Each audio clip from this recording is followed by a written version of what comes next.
Hello everybody and welcome to the Spacemen from Pluto podcast. I'm your host this week, Ben. With me as always, Dan, James, and Christian. And today, just with the release of our YouTube video, Norbit, Timeless or Trash, do check it out. Link in the description of the video. Today we're going to be talking about movies or TV shows that might have killed or kind of ended somebody's career, either an actor or maybe a director. Like when they've been in a film and they've gone, oh, that's really bad, and they've not quite recovered since. Or maybe, you could argue, it was too good and you couldn't beat it. So maybe, we'll see. We'll find out. And don't forget to like and subscribe. It really, really helps. It actually helps. So please do like and subscribe. Please, God, please. Shall I go first, guys? Yeah, go on. Take us away. Yeah, bring us into the topic. Get started. I mentioned it earlier in the intro about peaking early, and oh boy, did Tommy Wiseau peak with The Room. So much so, he didn't really direct anything for over a decade. With Best Fiends Friends, like a proper film. He didn't direct Best Fiends. Well, there we go then. He didn't even write that one. It was Greg Sestero wrote the part for him. This proves my point further. That he peaked so high with The Room that he's just gone, I'm done. I mean, he did that show, The Neighbours. That was a thing. What, the Australian soap? Not that one. No. This was one about a bunch of college kids hanging out in college with Tommy Wiseau playing a college kid. Oh God, that's horrible. Just look up clips. It's hilarious. That's not pleasant. That. just a bunch of like actual college kids, and then Tommy Wiseau coming in with like a football and a Letterman jacket and being like, "What's up?" What was that, Steve? Hello, my fellow kids. Or something like that gif. Has any one of us not seen The Room? Me, I've not seen The Room. Have you seen The Disaster Artist, Dan? No. I would heavily recommend them as a double bill, because that's what we did. We watched The Room at uni and then went straight to the cinema and watched The Disaster Artist, and it's such a great double bill. Wow. Okay. Yeah. No, I can see that. I can see why it would be. Yeah, for sure. That's mad. I mean, I know. Like, I've seen a lot of this. I've seen a lot of the famous scenes. Yeah. But I've never actually seen the film itself, and I would like to watch that you haven't. So I feel like when it came out, you could have. I don't know. I feel like it's one of those films you have to watch with a big group of people, or at least a few people. Yeah. And I've never really found the moment to do that. So if only, Dan, you had a group of people that you watched films with. Oh yeah, that's a good point. Too bad I don't. I was just about to say, in all fairness, I would advocate that The Room would be like one of the first, if not the first film we watch when we can all sit in the same room as each other. Yeah. Because it's called The Room as well. In the room. Exactly. And we're all in the room together. It's written in the stars, everyone.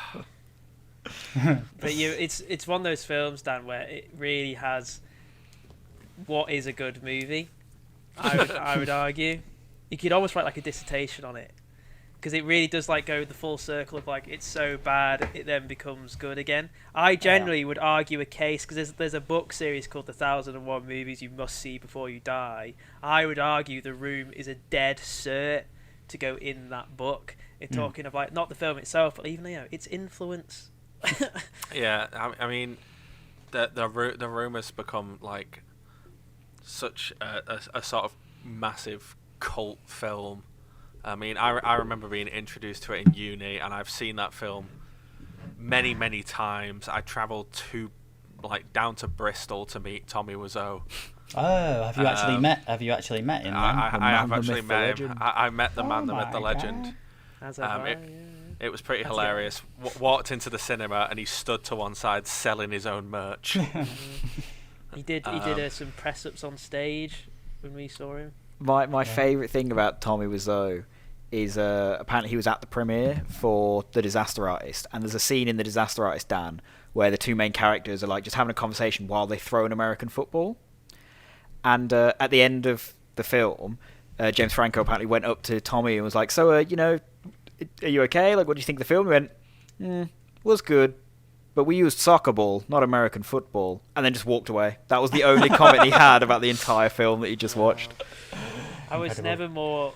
It was one of the few times I was genuinely invested in the Oscars because I wanted more than anything to see Tommy Wiseau at the Oscars. So I just thought that sentence is so amazing. If Franco could get a nomination, then Tommy will go and maybe get on stage. He would absolutely have got up on stage. Honest, I'd have killed to see him at the Oscars. Because I mean, he's one of like the kings of like bad cinema. But it's him and Neil Breen, is it? I think that's how you pronounce it. I don't know who that is. Neil Breen, yeah. Tommy Wiseau is like the king of bad drama. Neil Breen is the king of bad sci-fi. He has some. I've written them down. They are on our list of some for me to show you on the channel at some point. We will be watching Fateful Findings. Mate, if you Jay, I think if you thought Norbit was something, like there's an entire film where the plot revolves around two twins and he plays both characters, and it's so badly like put together. It's so stupid, and I love every second of his messy CGI films. I think Uwe Ball's a famous one as well, isn't he? Oh yeah, Uwe Ball. Uwe Ball. Yeah. Isn't he the guy that he boxed his critics? Didn't he have a boxing? Yeah. He had a boxing match where he challenged his critics to get in the ring with him. Brilliant. I think we mentioned him on the first or second podcast because he did. I think it's the second one, the Best Video Games podcast, because he does Best Video Game Films podcast because he tries to do video games films that aren't actually based on. They have the names of video games, but they're not actually any resemblance to the game. That's where I've heard the name before. Yeah. Yeah, he did the Blood Rain series. He did Alone in the Dark. He did House of the Dead. He did Far Cry, Postal. He's done so many video game films that are not remotely related to the video games. It's great. It's worth checking out one day. Yeah. Christian, have you? What's one of your picks? I've got a few. I mean, I'll start with the obvious one from my background. This is one that could have easily been like a real downfall film, but luckily this actor managed to get back up on their feet quite quickly, and it is of course Prince of Persia with Jake Gyllenhaal. I actually totally forgot they existed. Yeah, everyone does. I've not seen it either. It's better than Assassin's Creed. Not difficult. It's not a very high bar. That's not a high bar. It's Jake Gyllenhaal playing a Persian prince. Makes sense. Obviously, the obvious choice. It's kind of based on the game, but not really. So is it something to do with the Sands of Time? Is that? Yeah. Yeah. It has some like really horrendous CGI, and it's just kind of all over the place, and the acting, like, no one, you can tell that no one really wanted to be on set.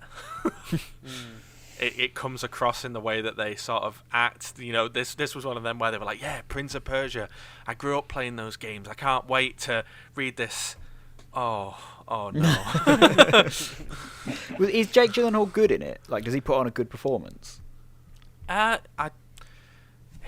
He's good for that film, but again, there's certain scenes that he's in where it feels like they did it in one take, and they were like, "Oh, you didn't really put in effort. Do you want to do another take?" And he was like, "No."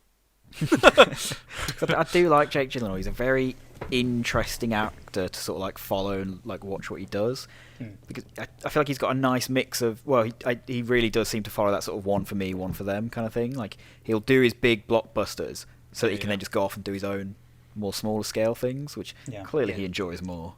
Yeah, he makes his money on the big films, and then he goes off and does like his like night crawlers and nocturnal animals and stuff. It's a good idea to have. Like, Adam Driver's made his house money with Star Wars, and then like Marriage Story pays for his lunch and stuff. You know, like, you know, it's a pays for his prep meal deal. I was going to say it's something that a lot of actors, you know, especially like Robert Pattinson and Daniel Radcliffe and actors like that have been like, well, you know, I've got Twilight, Harry Potter, whatever, that's going to be funding me forever, so now I can go off and do the films that I want to do. I can go and do the weird indie films that no one's going to see. I do enjoy seeing stuff like that. It's like after actors do these huge like franchise blockbusters, what do they move on to? Like where do they go from this? Like obviously, with Endgame we've had both Chris Evans and Downey dip out of the MCU. I'm quite interested to see what they do now. Chris Evans went and starred in Knives Out. He was great in that. It was an incredible film. Downey did Dolittle. Oh. Yeah, that's a he film. Won't do anything else ever again. Maybe that might have killed his career. I was gonna say maybe Downey's about to have his dip. He's about to do 3 really bad films, and then have hopefully a lot of the actors I've got on my list at least had some sort of an upswing back into popular favour, or have at least started that. He needs to do another Fincher film. I'd absolutely watch that. That's what I think. He needs to do something that very, very far away from a family film, something that he can really kind of get his teeth into and show off his acting ability. Apparently with Dolittle, he was super excited. He was like, yeah, this is just the kind of script I want to be doing. I've selected this for the first thing after Iron Man really carefully. It's like, come on. How much are they paying you for this, really? It was probably a lot of money. No one read the script to that film and went, this is it. This is my big thing. Yeah, my favourite thing about that was all of us trying to work out what accent he was meant to have in the film. So where's he meant to be from? Turns out he's apparently meant to be from Wales. Yeah. Sure. I was like, is that a Welsh accent? Because I've met a lot of Welsh people, and they don't speak like that. It doesn't sound like any of them. A fairly obvious one, but maybe 2 from this film. Yeah, I think 2 definite ones. I'm gonna talk about Star Wars again. Oh, here we go. We need to do some sort of jingle or a thing to come on the screen. Everything comes back to Star Wars. It always comes back. It's the only prominent one I can think of that really it ruined people's careers before they even started. It sent people into years of depression. Not just me, but the actors involved. But yeah, the first actor from that film is obviously Jake Lloyd, who played Anakin Skywalker. He'd been in something before, hadn't he? He was in Jingle All the Way, of course. Jingle All the Way. He was Jamie. How could we forget? And then he didn't put in the best performance in The Phantom Menace, did he? You could say he received quite a lot of criticism for that, which is, in retrospect, it's probably a bit out of order considering he was a little kid.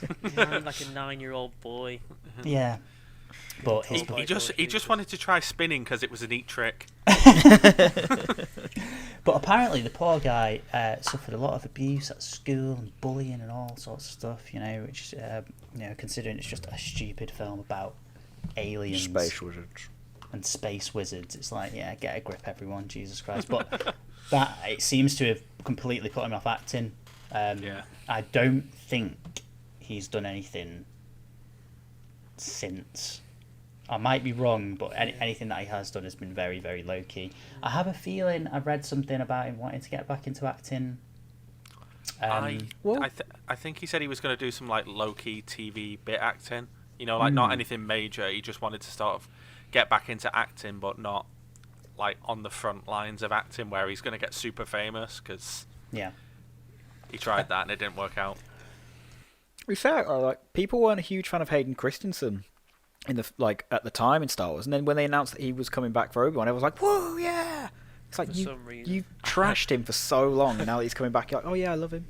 Hayden Christensen's so confused after he was pretty much booed out of Hollywood after doing Revenge of the Sith and Jumper. Mm-hmm. He did those 2 films and then was sacked off into a corner, and now that they're bringing him back, everyone's like, "Yeah, we love you," and he's like, "You do?" I think it's because it's the children who grew up on Revenge of the Sith, and now. And also, he's actually will be working probably with a director who understands human emotions and not George Lucas, so maybe he'll bring out a bit more quality from Hayden Christensen, whoever it is, he or she. Sorry. Yeah. I think the main problem with the prequels films is it's the scripts, and if they're not very good scripts, and if you've got an actor that's good enough, they can pull those scripts off. But if you've got an actor that's fine, like they're good, but they aren't going to be able to pull off a bad script. Like I feel Ewan McGregor can carry the dodgy dialogue with his charisma and his charm. If you've not got that, it's very hard. I mean, he only just managed to pull it off as well. His Obi-Wan. He was helped because he had Alec Guinness to base it off. Everybody else was kind of just point. a candle in the wind, kind of like what Samuel L. Jackson got to try and do, Be Sam Jackson. Yeah, well, even then he wasn't. He just kind of sat there being really miserable for 3 films. In a So did we. Especially through that second one. Because like Ahmed Best as well, he was bullied a lot, and I think that now he's kind of. I think Disney put him in some sort of like kids Raven style show, but it was Star Wars, and he was the host. So he's kind of been eased back in, I think, by the fans as well, and everyone's kind of like apologised to him. But yeah, he's still worn that. He's apparently on the cast list for the Obi-Wan Kenobi series. I'll see you later, guys. All right, I'll see you later. I'm gonna get him back. I would love that. Chuck them all in. I would love if Jar Jar was back. Jar Jar cameo, absolutely, that'd be hilarious. Look, they've got to give us Darth Jar Jar at some point, surely. I'm still holding on to hope. I was going to say, in all fairness, even if they do like a Star Wars like what if version, and they just have like a full like 3-episode Darth Jar Jar arc about what it would have been like. They are doing something like that, aren't they? Is it called? It's called Visions. Visions. I was going to say Legends, but I knew it wasn't that. Mate, I love the idea of Elseworlds, what ifs. Yeah. Just fun, man.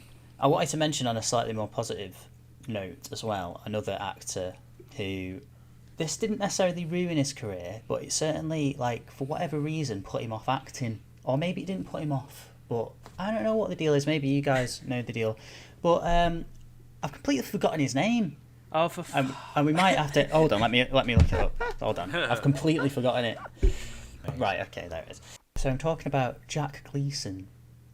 He played Joffrey in Game of Thrones. Oh. Because he's not been in anything since he portrayed Joffrey. Like, I've not seen him in anything. I genuinely think he's retired from acting, or he's at least taking a massive sabbatical. And I don't really know the reasons why. I don't think there's anything like acrimonious or anything behind that. But I just think it's a shame because the guy's obviously like a really good actor. Proper Joffrey, standout. The performance of Joffrey was just like, incredible. So like, everyone hated him so much. And that's the problem. I think it's the too many people couldn't separate him from the character, and they now hate him. I was gonna say, I think that's the thing. Like, I'm pretty sure that he said like before now that he would like to not play the villainous part, but everything he was offered after Game of Thrones was like a villainous part, and he's like, but I don't want to always be the bad guy. But studios are like, but you are the bad guy. Like, that's all anyone's going to see you as. Yeah. But that was the problem that Daniel Radcliffe had to try and overcome. Was that everyone's going to see you as this like magical wizard, and he's like, I don't want to be the magical wizard all the time. And then he did Now You See Me Too. Yeah, was he in Now You See Me Too? He was in Now You See Me Too. He was the guy that hires them, and the joke throughout the film is that he's crap at magic. That's ridiculous, isn't it? My God, the first Now You See Me film was absolute garbage. In fact, we should do that for Times or Trash. James's face. I really like that film. Oh my God, James. It was so bad. I actually quite like Now You See Me. Whoa, we're gonna have to. I like both of them. I thought the first one. I thought the first one was okay, and I thought the second one was so ridiculous. Like, that card sequence in the second one is stupid that it comes back around to being great. I like it. I like them, man.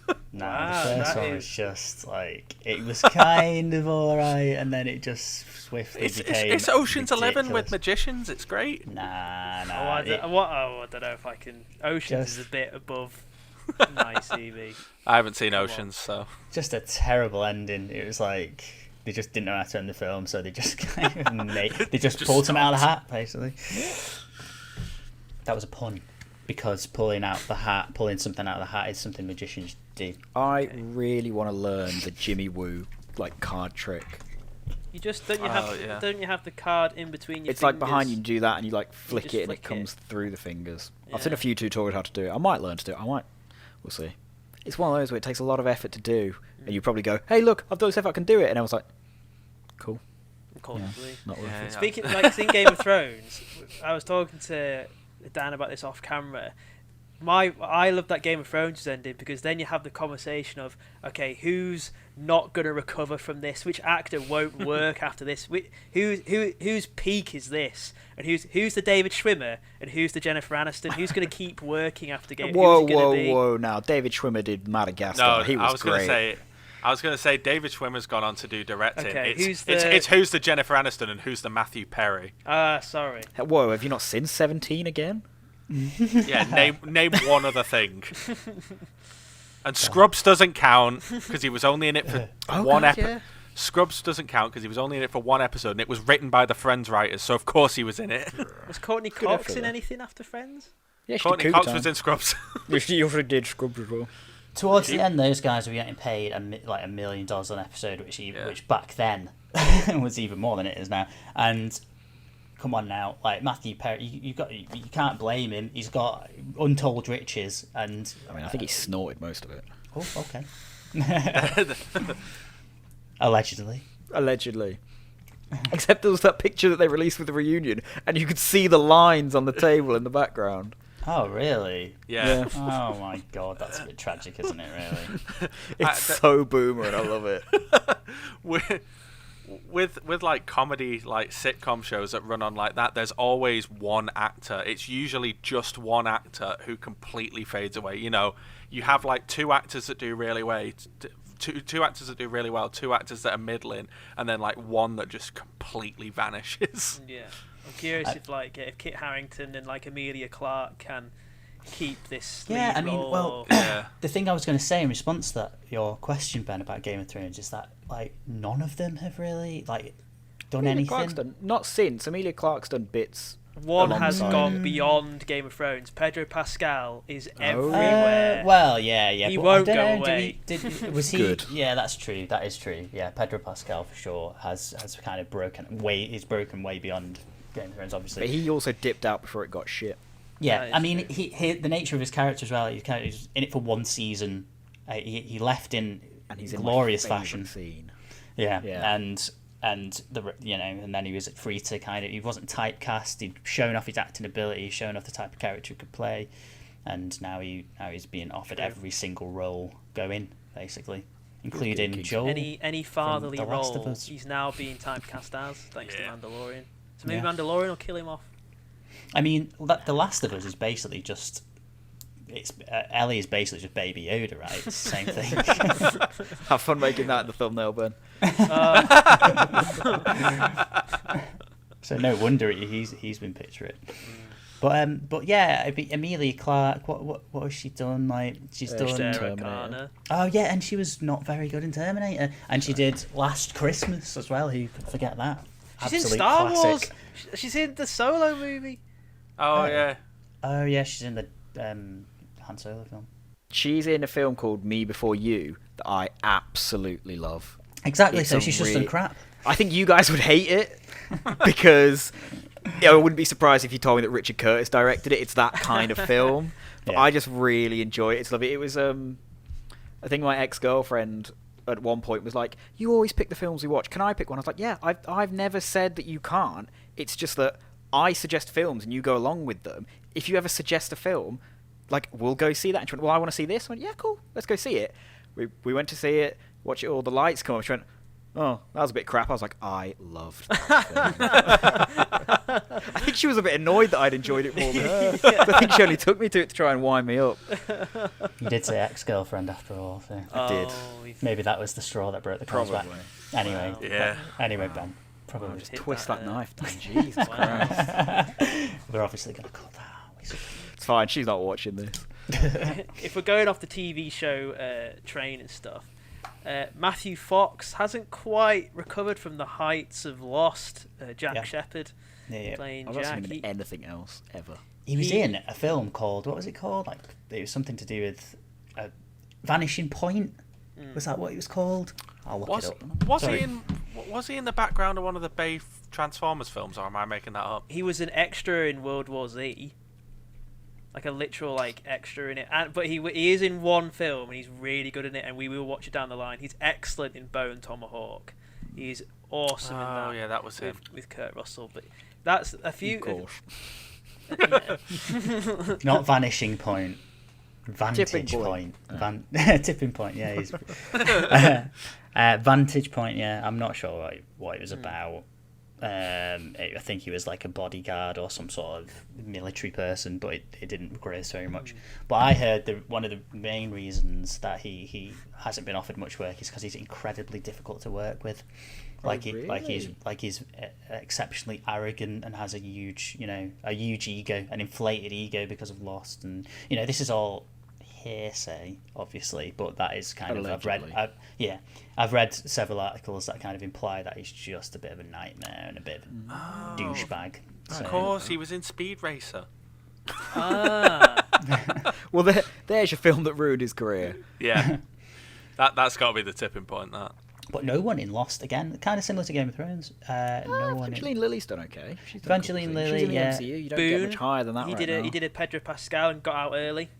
And he Dominic Monaghan's done nothing. The guy who plays Ben's been in other things. Yeah, they have. He's done quite a lot of other TV work. Like a few of them would survive on TV. I think like Hawaii 5-0 was just lost because Jin's in that and Hurley was in that. Yeah, Jin was in the pretty new good show, Hellboy film. He was in that. He was, yeah. Like they crop up every now and then. I think Terry O'Quinn as John Locke. He was kind of a veteran going into it, so he was all right. Daniel Day-Kim, who plays Jin in Lost, does a lot of voice work. Okay. He does his Gat. He's Johnny Gat in the Saints Row games. Is that him? Well, he does a lot. He does a lot of video game voice work. Oh man, that's cool. And Seems cool, dude.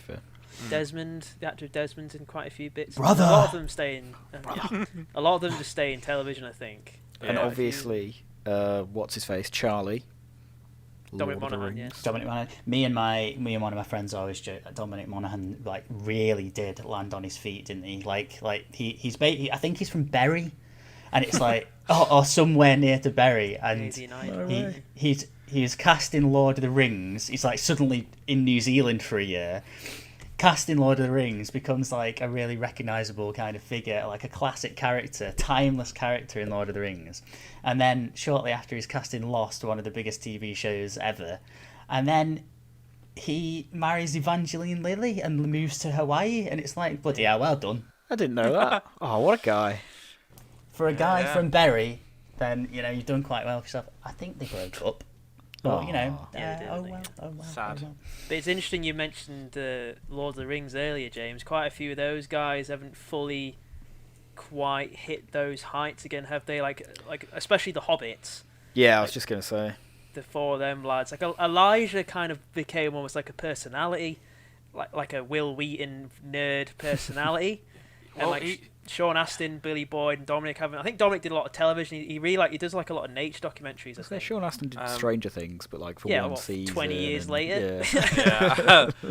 Billy Boyd has got a beautiful voice, and because of that, I've seen a few videos of him on YouTube of him in his band. He's actually had a bit of a musical career, it's not very good. But He's trying, bless him. His voice is good. Elijah Wood is one of them, I mentioned with Daniel Radcliffe and that earlier, who's who did the franchise thing and then kind of slipped and did a lot of indie stuff. Because I really enjoyed the remake of Maniac that he's in. He did one called Grand Piano that was pretty good. He did one called Open Windows that was pretty good. He's done a lot of sort of indie horror and thrillers. Yeah. He's got his own company called Spectavision, I think. I think they're called Spectavision. Someone might want to fact check that, but yeah, he makes movies, and he produced a video game with Ubisoft not that long ago called Transference. It was Hideo like a VR game. Kojima did that. He was involved in that game, I think. What, Transference? Yeah, I think so. Probably. He's got his Hideo Kojima's No, everywhere. it wasn't. I've mixed that up. It was a thing that Hideo Kojima did, called Transfaring, which was like something to do with PS Vita, and it was like that also really sounds. That is not something you want to be attaching your name to. yeah, but it was like it was something to do with connecting a PS Vita to a PS4. And I was going to say that Hideo Kojima's got his hands in. He just likes playing with technology. I mean, ever since Metal Gear 1, I know that his new game he's trying to set up a new horror game that bothers you when you're not playing the game. So like it sends you emails and you get random phone calls and texts from the game telling you to come back. No. It's like bloody Duolingo. Yeah, Duolingo literally sends you text going, "I miss you." It's like, Jesus Christ, you're an app. Duolingo sends you threatening texts. Yeah. It's like, "Hey, come back. Have you spoken to your family recently? You should get in touch with your family." It's like, Duolingo, what have you done to my family? I promise I'll learn French. There's just owls crashing into your window, like, and it's like, Jesus Christ, man! Sending this is a message right here. I have cut the brakes to your car. So, oh God! James, do you have a few off your list, or? Mine weren't like, because when I was looking down mine, I'd struggled to find anywhere it's like you would argue that it ruined this actor's career. It's just you go through and you look at them, it's like hit, and then one really weird outlying, just terrible film.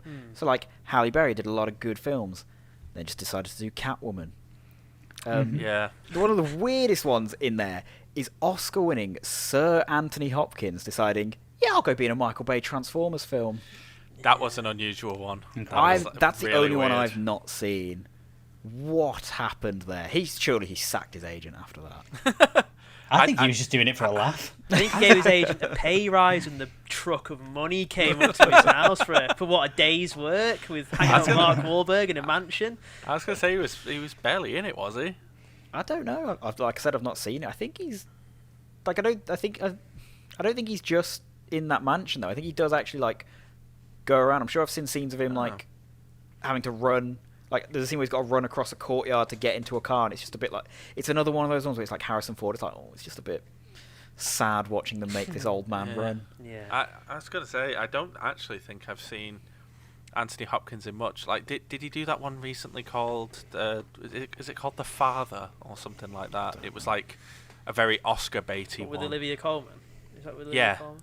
I think he kind of does things like that, these little indie dramas that might get picked up by awards, but he's an old man, isn't he? I mean, what does he need? He's Anthony Hopkins, for God's sake. Like, sir. it's like, you know, like he, I think, genuinely did Transformers like just for his grandkids or something. He just did it for a laugh. Like from what I've seen of Anthony Hopkins lately, he's just kind of off his nut in a good way. Like His social media videos are bizarre. Yeah, just gurn into the camera. And, like they're screeching. wonderfully bizarre. Some of them are just him playing piano for his cat, and it's just like it's just really wholesome. You know? I was gonna say you'll have one where like it's him playing piano to his cat, and then the next day you'll have one where he's got the camera right in his face, gurning into it, playing like Napalm Death in the background. It's like So weird. But he can do because he's Anthony Hopkins. You know? Yeah. He can do what he wants. This was the other problem that I found when I was looking through these films. I've seen like all these actors' good films and just haven't seen the bad ones. So I haven't seen Last Night. I haven't seen Catwoman. Then I was going down Will Smith. I was like, yep. And then there's After Earth. I was like, well, I didn't see that because everyone said it was crap. I've got one you might have watched, James. That you could argue might have kind of ended the career of 4 people. Batman and Robin. Kind of damaged Chris O'Donnell, Alicia Silverstone, Uma Thurman. If you don't count Kill Bill, and Joel Schumacher himself, it kind of It didn't do wonders for Clooney either.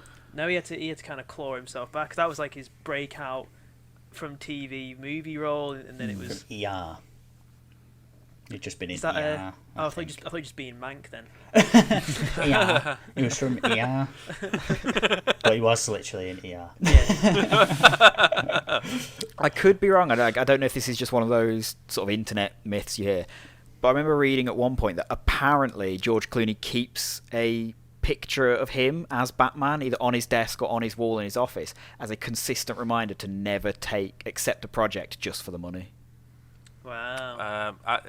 He has said in multiple interviews that he will regularly turn up to, like, if there's a Comic-Con near him or near where he's filming or near where he is, he will regularly turn up to like Comic-Cons and like Batman events and stuff and stand on stage and publicly apologize for Batman and Robin. But he shouldn't now, though, especially in the world we live in. And Batman and Robin's like a kind of a glorious camp comedy that I'm sure kids especially will love. I was going to say, people kind of are over it by now. Really shouldn't now, especially. He's not the problem with that film. No. Yeah, and I think he's quite a good Bruce Wayne. He's not a great Batman, but he's a good Bruce Wayne. He is, like, in real life, he is Bruce Wayne. He's just a rich philanthropist who now is married to...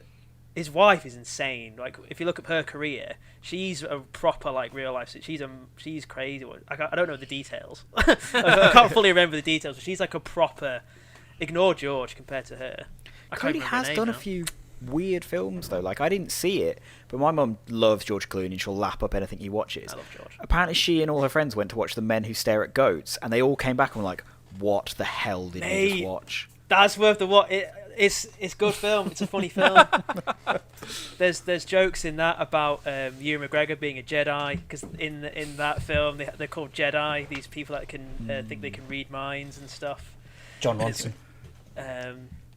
It's a bit dampened now because Kevin Spacey is in the film, but I enjoy it. I think it's a fun little film. Good cast as well. Jeff Bridges is in it.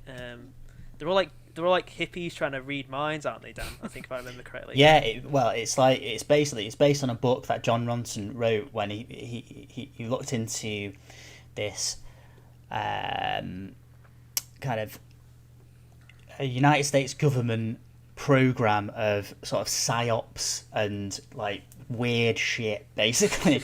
I think it was called MK Ultra, and it actually existed, and it was looking into things like telekinesis and like astral projection and all this. It's basically like a bit like the real life X-Files, like, but it was a team of people thinking, like, doing actual research into whether or not this kind of stuff worked. And The Men Who Stare at Goats, it's called that because one of their experiments was, if you stare at a goat long enough and will it to die, it'll just drop dead. And so if you can do, if we can prove that you can do that, you can probably do it to humans as well. So, it's worth the watch. I think at one point a goat did actually die as well. Like, they did stare a goat to death. So yeah, it's worth a read. As in any John Ronson book, they're all really good. All those like John Ronson documentary books, very Louis Theroux. I've got another little one for you, James. There's quite a few members of the US version of The Office didn't fully quite, like Pam. Yeah, she didn't do anything really. She didn't really do much. I don't know if I'd argue if I forgot his name. The actor who plays Dwight, is he done? Rainn Wilson. He was in The Meg. Oh, he was. Yes. Did I mention on the podcast last week about the actress from The Office who? There's quite a few, if I'm honest, Dan. Yes, a lot Dan, you did. It was in Mindhunter. You did. Oh, because we were talking about The Office and talking about people whose careers. I think I might have cut it. Did you cut it? Oh, I was going to say I don't don't remember hearing it. I think you cut it. I might have cut it. It's just people zone out when I'm talking, I think. So I might have cut it. All right. Well, in that case, I'll mention it again just for safety. Yeah, and I'll cut it again. Oh, don't cut it again because it's relevant. But the actress who played Rachel in The Office, she's called Stacey Rocker. I think that's how you pronounce it. Tim's love interest in season 2. Oh, she's UK, very, right? Yeah, the UK Office, the good one. Yeah. The Office, yeah. Tim's love interest, who Dawn gets jealous of, and Tim breaks up with her at the end of season 2 and everything. I thought, because me and Ben have been rewatching The Office, and I thought, oh, you don't really see the actress who played Rachel in anything at all. It's kind of strange, really, because she shouldn't seem like a bad actress. Turns out, I've been watching her all along in something that I've watched very, very recently, and it kind of blew my mind a little bit. She plays Nancy Trench. Is it Trench? Tench, sorry. Nancy Tench, who is Bill Tench's wife in Mindhunter. She's in Mindhunter. She's a very prominent character, and it's like, that was her. I did mention it on the podcast. You did. You did. I cut it. I did mention it on the podcast because you reacted exactly the same way with just this like, oh right, Yeah, okay. that's why. And then I kinda said, went down, like, and then I said, people who actually know that actress. I was going to say, I've not seen Mindhunter. will appreciate the fact that I told him. And Ben cut it. So if you cut it again, I'm cutting it well, again. He's going to have to mention it next week. I'll just keep mentioning it. I'll just keep mentioning it until it ends up. Just keep mentioning it until it has to go in. Yeah. But yeah, also The Office. Dawn's not done much. The actress who played Dawn. What's her name? Because you David mentioned Carrot. Pam, who played the American version of Dawn. She was. She was in the a British version of Dawn. She was in Wonder Woman. I know She that. She was in Wonder Woman. Yeah. And remember her name. I don't.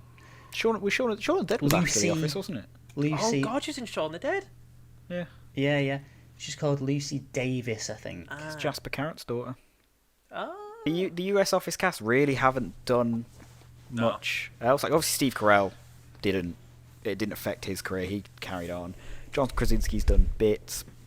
I think that was maybe a big reason is a lot of them weren't actors as their main thing. I think a lot of them were writers and producers. So I think they probably just went, yeah, we did this now, and now we're just going to go back to our writing. Because I know for a fact the guy who plays Toby, Paul Lieberstein, he hated acting. Right. He actively tried to avoid it. So it's if you ever look who wrote the episode, if it's written by Paul Lieberstein, Toby's either not in it or barely in it because he purposely didn't write scenes for him. It's crazy that because he is like a standout of the show. He's so good. He has some of the Toby's really best good. bits. What? He's an actor. Well, no, he was a writer and a producer who, in early days of The Office, they kind of just went, oh, look, we need someone to just do this role. Can you just do it? And then they became fan favourites. And they were like, oh, I'm sorry, we're going to have to bring you back as a series regular now. I thought you were saying there's like an actor who hated acting. It's like, that's strange. True dilemma. The people who played Toby... There's actors like that. Yeah, there's like loads of the writing team acted in the Cool. show. This is gonna blow your mind, Dan. There's actors who can't even act. I know. Mad. Wow. Isn't that mad? Nah, I don't believe you. I've got a couple more. I've got more than a couple, but I've got a few interesting ones I could mention because, we're doing this because of Eddie Murphy and Norbit. So the first thing I did to start off my research was I went off and looked to see how long it took Eddie Murphy's career to come back. And of course, directly after Norbit, he did a film called Meet Dave, which was also terrible. Was that the one where it's like a bunch of little people living inside a robot? Yes. Yeah, I remember seeing adverts for that. Oh god, yeah. Yeah, that was also terrible. And then it wasn't until My Name is Dolomite that I saw any films that had even a vaguely positive rating. I think he both wasn't getting work at first, and I'm sure he stepped up. Hasn't he got like 1 million kids? I think he stepped away. He did step away for a while. But yeah, Cuba Gooding Jr.'s character was inspired by real life Eddie Murphy. maybe. He's like, I've got my own damn kids that I'm not looking after. I did not know what you were talking about. I had no idea. I was like, what? Cuba Gooding? What? I forgot that was in the Norbit. Yeah, of course. Blocked it out. Yeah. Eddie Murphy is in Shrek, and Norbit was a down point. Norbit 2007 down point for Eddie Murphy's career. Mike Myers, the Love Guru, 2008. We haven't seen him since then, have we? Not really. Not really. And Cameron Diaz to go for the triple. What Happens in Vegas 2008 killed her career off. I quite like that film. All of them disappeared. 2007, 2008. The three main characters in Shrek. Didn't you do Bad Teacher? Oh, that was a bad film. Well, bad film. I've written it down. Cameron Diaz, the three films that she did, after. Was The Holiday after? Night and Day. That's some of them. Yeah, I was going to say she did What Happens in Vegas, Night and Day, and then The Green Hornet. So she did not have a good run. Can I talk about No. a film? a film, just one that it's only a brief little thing. In 1960, there was a film called Peeping Tom.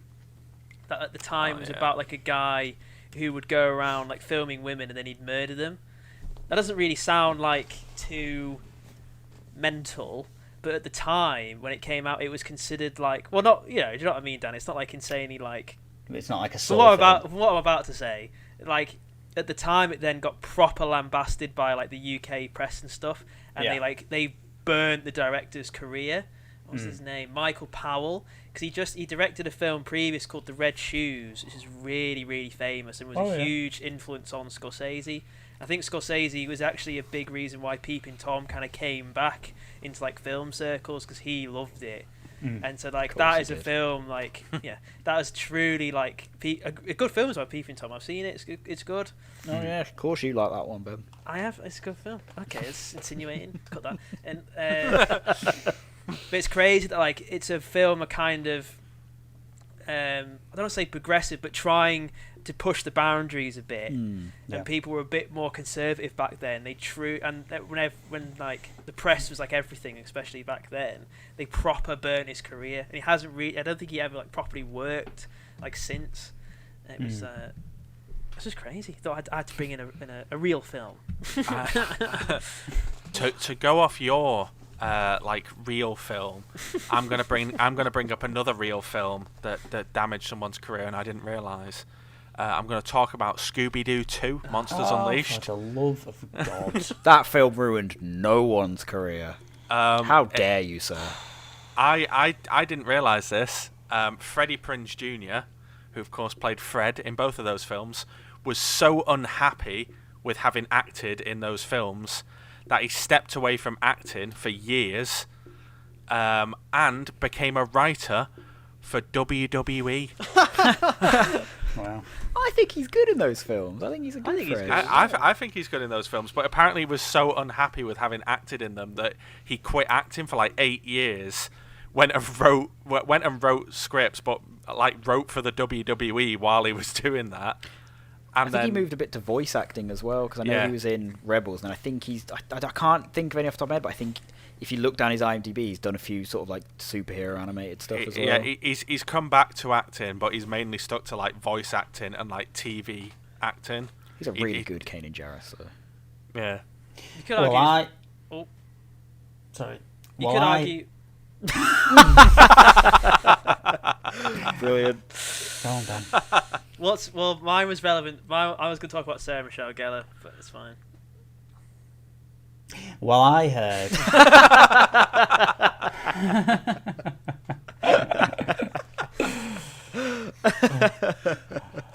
Say your thing. It better be good now, Dan.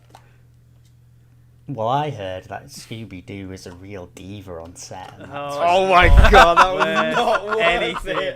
Not worth anything. That has to stay in now. That's got. I'm cutting the Mindhunter bit now.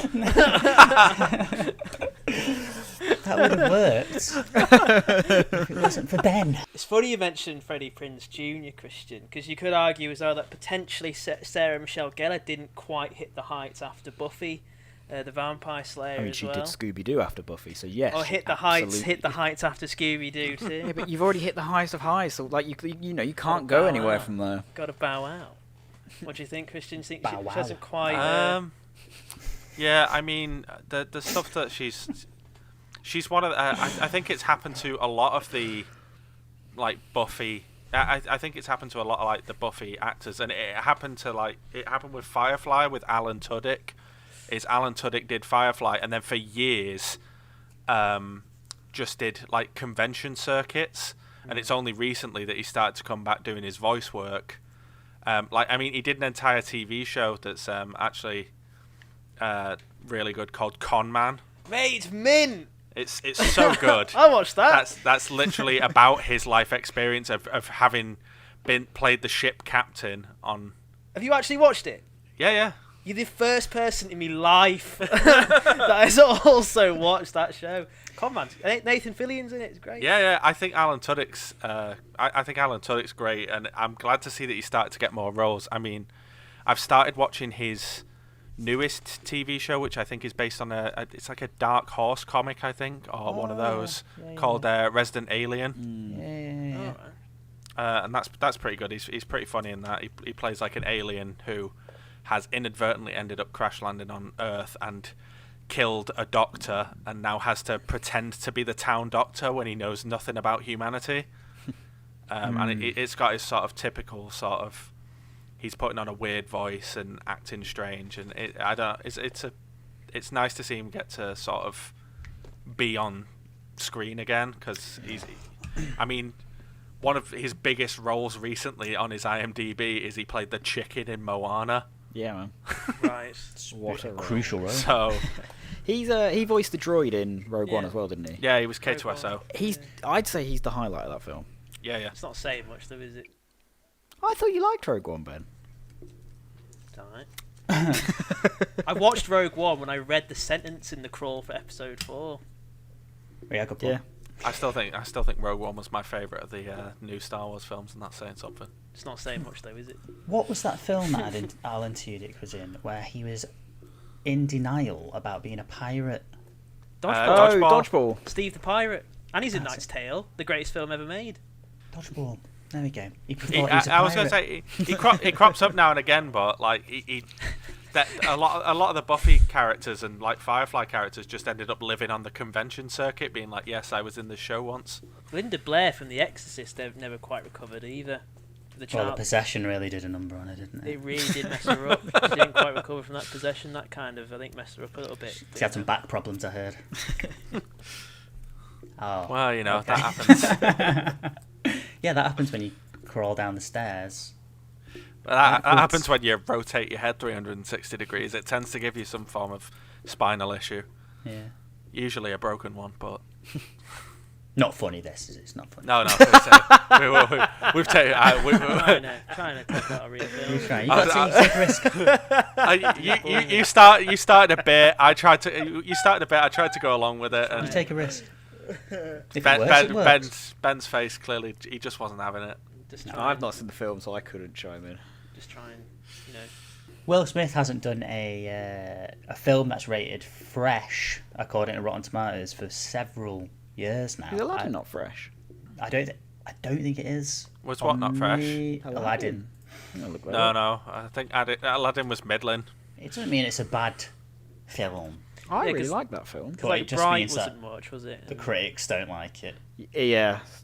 I'd say he's back on the sort of upturn. Like Aladdin and Bad Boys were both middling, but of course you had like Hancock, and then it went down towards stuff like After Earth and Suicide Squad when he was like really deep in that bad trench, and now he's back on an upturn. So it's a hopefully, bit like, the whole Rotten Tomatoes thing is a bit like Time Saw Trash in a way. It's very binary, obviously, isn't it? But as we're discovering, films, even if we think films are a bit trash or rotten, if you will, doesn't necessarily mean we didn't enjoy them. Yeah, we still have fun. So I think Will Smith's films, kind of, a lot of them are of that nature. They're just a throwaway entertainment, and that they don't really try and be anything else. But they're a bit creatively bankrupt and everything. But people still enjoy them, I guess. Yeah, I like that. Rotten Tomatoes has an audience score and a critic score, and I think Will Smith probably benefits from that, because I wouldn't be surprised if you go down a lot of his films and critically they're like not good, but they do well with audiences because they're just a bit of fun. It's like when Martin Scorsese says that like Marvel films aren't cinema, because he's coming at it from a different direction. Excuse me, he's coming at it from a different direction. Well, it's more like, because like obviously the whole thing where he slated Marvel films was pretty divisive, because some Marvel films are, or they are pretty good, and they do kind of transcend the idea of like a film as just a theme park ride, that you can take your family to and switch your brain off and watch the explosions type thing.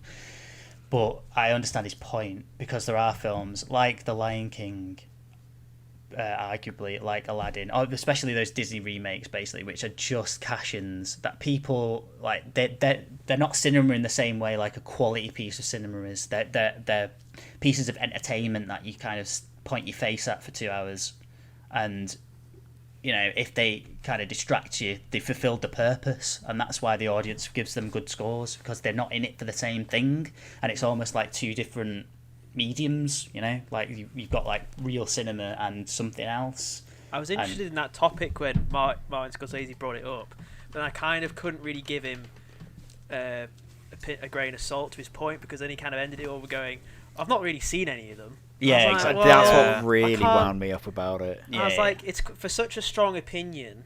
I think that's what he was trying to say, though, but he did Yeah. it from a place of ignorance. He was saying Yeah. these are two. I don't think he was actually trying to be insulting. I think he was just trying to say they're almost a different medium and it's different rules, so we almost can't apply the same review system to them. You know, that's why you have such a discrepancy in audience score sometimes. But I wonder if you're saying things like, because those films are just like money talks, like they are just taking over cinemas, and your dramas and your maybe more character study based dialogue led films are just kind of being pseudo lost. Well, they're moving to streaming, aren't they? That's I where they're agree, going. but Joker, which was essentially a Martin Scorsese film, made $1 billion. But it's called Joker. Yeah, but like these films will still succeed if you make them. I disagree. I think they still do make them, and I don't know. Parasite did well. So. Yeah, I was going to say, if you make one that's good enough, people will see it. did it do well, or did it just win an I Oscar? think maybe he's just a bit upset that people aren't watching his films anymore. I don't know. I think Wolf people of Wall still- Street is pretty massive. Yeah. That was in 2013. It was a long time ago, but yeah, like he made. No, but he people was are like still excited for a new Martin Scorsese film. and like he made The Irishman, and then Yeah, and it was pretty famously not enjoyed. I thought The Irishman was all. I It was don't pretty good. think I agree with that. I think people liked it. It's just, for me, it was just a bit of like, for all the effort you've gone through, Yeah. for the length of the film, and it's a bit of more of the same in terms of like. Yeah. I don't know what it's like the second time they've tried to pseudo remake Goodfellas, because they did Goodfellas and Casino's like the same, near enough the similar thing. Yeah. And they've kind of done it again. That's just a bit like you've made Goodfellas. Well, it comes back to that conversation that I've mentioned a few times. It's like, do you think films should be art or entertainment? But it's hard. It's hard. I know it's like a fun question, isn't it? But like, it's hard to just be binary with it, isn't it? Yeah. Because there's It's places. a spectrum, isn't it? There's place for it's a spectrum. What are you laughing at? It's like sexuality. Just what I mean. What are you laughing at? There's places for both, but the best films do both. Both. Yeah. Yeah. You can argue. I It's would like- argue that a best film films should do always both. be. I'm trying to think how to word this. I think, and this is very much personal preference, but I think I could enjoy a film that isn't art, but I don't think I could enjoy a film that isn't entertainment. But it's weird though how you define. I guess it's like say personal preference, because it's like it depends your definition of entertaining. Like you could argue Parasite and Sorry to Bother You is art, but I find them very entertaining. Yeah. So it's a weird. But that's what I mean. I'd like they were art and they were also entertaining, so I enjoyed them. You got stuff like. Well, you Parasite, guys, I've not seen the other one. you guys may have heard of a film called Goyani Koiniquatsi. Squatsu. How do you say it, Ben? I can never get the pronunciation right. man. Goyani Squatsu. Exactly. And basically that is like a film which is loads of really quite sort of I said it like that because that's how it's said in the thing. Right. Yeah. Okay. I Because- assumed as well, much. Well, it's the score for a start. The score is by Philip Glass, who is quite an abstract composer, and he's basically just overlaid this music over loads of really arty shots of humanity. So, like in cities and in rural areas and stuff like space launches and things like that. And James's face shows me that he doesn't really. That he's not sounds really like up for my it. worst nightmare. But like, yeah, exactly. But I'd watch that and think like I'd be entertained by that because I'm getting something from it, which isn't just a plot, and it's not just kind of, you know, a chain of events. One thing leads to the other type thing. It's like it's very very visual, but it's still cinema and it's still film, but it's not trying to do the same thing. It's like it's more like an art piece, but I'm still entertained. I'm still like that's the whole point, really, is that I'm. It's not necessarily entertainment, but I'm still kind of sat there enjoying something, enjoying what I'm watching. You know. I get that, but I would say that one doesn't really count because if there's no plot, then that's not a film. What makes a film? What makes the film? Is it the feature? Is it the runtime? You know? No, No, I'd say like a plot. There's no rules. Like I mean, I suppose that's kind of part of the debate, but like you don't have to have a plot for it to be a film. There's so many films where like it's just people talking. There's no real. No, but there's still plot. a plot to that. No, you don't have to have a plot. Like you can make your own plot with stuff like that. Isn't there? Did Andy Warhol do a few like films that are like ridiculously? I'm pretty sure he did one that was called Sleep, and it's literally just 10 hours of his friend sleeping. Yeah, That's not a film. I mean, that's just self-indulgent. That's an art piece. That one is an art piece, but there's one that's called, I think it's called like Beach or something, and it's two or three people having a conversation off camera, so you can't see them. And in the distance, you can just see like a guy on the beach, like trying to straighten out his towel and then sitting and sunbathing. So the entire film is you just watching this guy while they talk in the background about random stuff. And I'm pretty sure that's another like 5-6 hour film. Yeah, but I wouldn't class that as a film. But what I would class that as what, another. Well, it's like another art piece, isn't it? But What it's do you not class as a though. film? It's not. It's like it's got a plot to it.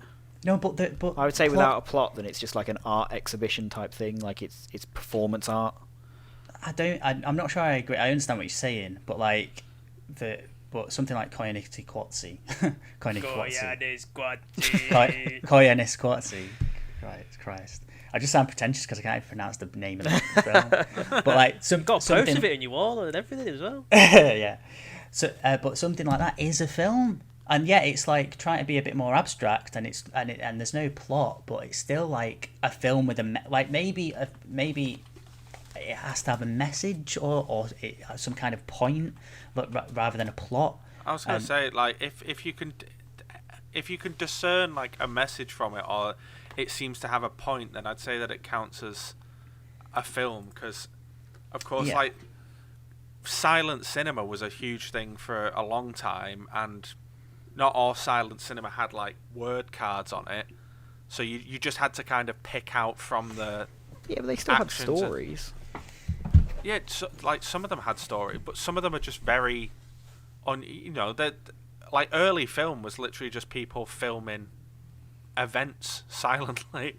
Like like a busy street and stuff and things like that. Like a film is something that like it's thought provoking in some way, and it elicits some kind of like emotional response from me, I think. And it's like that can be a plot and that can be characters, in a traditional sense, or that can just be like images that conjure up memories or emotions or ideas or whatever. They can be sort of very loosely related, and they can be very sort of personal to you, but it's still evoking some kind of like message or meaning, that's still a film to me, really. But it's would you guys count like an hour and a half long documentary as a film?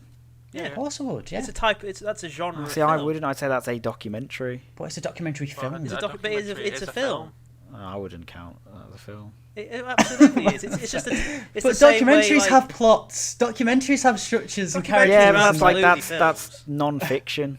Yeah, but they're still structured, and they still have like the same dramatic beats, and they still have the same kind of cast pacing. Of characters, director, producer, even a writer. I think you bring up a fair point about the debate of the Koyanis Quartzi and the Andy Warhol stuff. Like, what does make a film? I'd say that I've not seen the one that you're pronouncing. Koyanis Quartzi. Yeah, that one. I've not seen Koyanis Quartzi. I bet I'm saying it wrong as well. From how you guys like putting it forward, I would say that is more of a film than the Andy Warhol stuff. Like 10 hours of watching someone sleep silently with nothing, that is like just sort of like it's filmed obviously, and technically it is a film because it was on reel, but I wouldn't call it a film. I would agree with James that isn't a film because there's not enough there to warrant like it's basically watching someone sleep is basically a still image that changes like every couple hours. Yeah, he's just sat there lightly breathing, then eventually he'll just go. Well, that's kind of like that's sort of like contemporary modern art, where it does sometimes like It's just CCTV footage. It sometimes can be a little bit self-indulgent and a little bit kind of, oh, this is really, really thought-provoking. This person sleeping, or this framed piece of fabric, and it's just black, and it says so much, But no, it doesn't.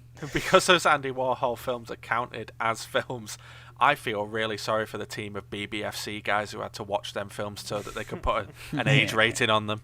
It must have been on like fast forward ×2. Yeah, it's like we get it. Just sat there like, God's sake. Yeah. Gonna throw someone else at you. Nicolas Cage. But is Nicolas Cage a good actor or a bad actor? I would say he that transcends acting. Nicolas Cage. I enjoy Nicolas Cage films, even the bad ones, just because they end up being so bad that they're bizarre. But I would say that Nicolas Cage, sort of, he had this reputation for, you go into his films and it's either going to be good or bad. But 2006, The Wicker Man. The Wicker Man remake, No, Not the Bees, all that sort of stuff, followed by 2007's Ghost Rider. Since then, I would say that no one has looked at Nicolas Cage in the same way. Like, before... He's good in Kick-Ass. Before those films, like, people obviously were like, oh, well, Nicolas Cage, this was a bad Nicolas Cage film, but, maybe the next one will be good. And he had his ups and downs. But most people that I talk to, because of stuff like... because of mainly Wicker Man and Ghost Rider, now you're like, oh, I watch Colour Out of Space, I watch Mandy, and Nicolas Cage is really good in it, and they're like, Nicolas Cage isn't good. Yeah. Because of those films, he's got this reputation as a bad actor now. People won't watch his films because he's just bad. It's not, he has some bad films. It's he is a bad actor. He's always been a bit of a meme, though, hasn't he? Have you ever seen that footage of him coming out on, like, Parkinson, when it's, like, literally his first appearance on British... I think it's Parkinson. Oh, no, it's Terry Wogan's show, like, in the 80s. And he literally comes out doing a cartwheels and jumping all over the stage and throwing money at the audience and stuff, and it's just... he's obviously just completely... It's insane. like his early movie, like Vampire's Kiss, where he does the alphabet and like those little meme bits. Yeah, it's like A, B, C. He has his weird little acting bits. Yeah. He's an unusual actor. There's actually a pretty good, is it Wisecrack? Did a pretty good video where they analyse his acting style and say why his acting style is so weird and unique and sort of Marmite for people, because he's acting in the wrong era. He's acting as if he's still in a silent film, and he's not. But I don't think it's a case of he has a style and some people like it, some people don't with Marmite. I genuinely think he is just good in some films and just weird in others. I mean, like I said before we started recording, I think Nicolas Cage knows when he's doing a bad film, and he does it on purpose because he wants money. And that's fine. But he also has films... It's a shame because he also has films where he stands out. I mean, like Mandy and Colour Out of Space, two recent films that I watched, Mum and Dad as well, all really good films. Like, he's so over the top and, like, he fits into those roles so well. It's just... when they try and put him into films where his eccentric, over-the-top style doesn't fit. I mean... like Face Off is just one of the perfect examples of like, he is the bad guy, and you can tell he's the bad guy because he's absolutely mental. Yeah.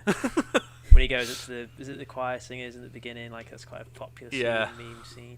It's like Bruce Willis as well. He's proper like fallen off the wagon in terms of even caring and kind of not being bothered about being a good actor anymore. And he had the flares, like he was like Lupo was like a last good one, and he was all right in Glass. I think he was all right in that. Yeah, it's a shame it wasn't a good film. When did he proper drop off? Was it the last, the fifth Die Hard? Was it from then he kind of proper like? There have been 5 Die. Oh God, there was one with his son. Yeah. What was the film he did with Kevin Smith? Cop Out. That was around the same era. Yeah. Like, I think from then he started doing those direct-to-DVD movies, didn't he? And just like a whatever, and I don't know. Yeah. It's like what? Whose career did Krull ruin? Well, it is funny you mentioned Krull because I think Prince Colwyn from Krull didn't quite reach the heights. I think he still worked a little bit. He didn't quite reach the heights of Krull. And I don't think the princess from Krull quite worked. But I think she had some run-ins with certain Harvey Weinstein. So I think she didn't quite recover. But Krull did also birth the careers of Liam Neeson and people like that. So Krull does fit the list. I got my Krull minute in. I think we've talked long and hard over that interesting topic, a wide-ranging topic there, guys. I hope you enjoyed this episode. We're going to wrap it up there. Do like, subscribe if you're watching the video, or if you're listening on Spotify or Apple Podcasts, do subscribe. I think that's how it works. Give us a 5-star rating and review, Yeah. 5 star for 5 star. Yeah. 5-star, give us some Basically, ratings. just go on there, click the subscribe button, and then you'll get every podcast on your streaming platform of choice directly downloaded onto your podcast app, and you'll be able to listen to the audio version of this. But do which let is us nice. do let us know on Twitter and YouTube if there's other actors that we've missed out, or other glaring omissions and the like. Shall we leave it there, guys? Let's sign off. Yeah. All right. We'll see you next week, guys. Thanks for watching. See you later. Bye. See you. Bye.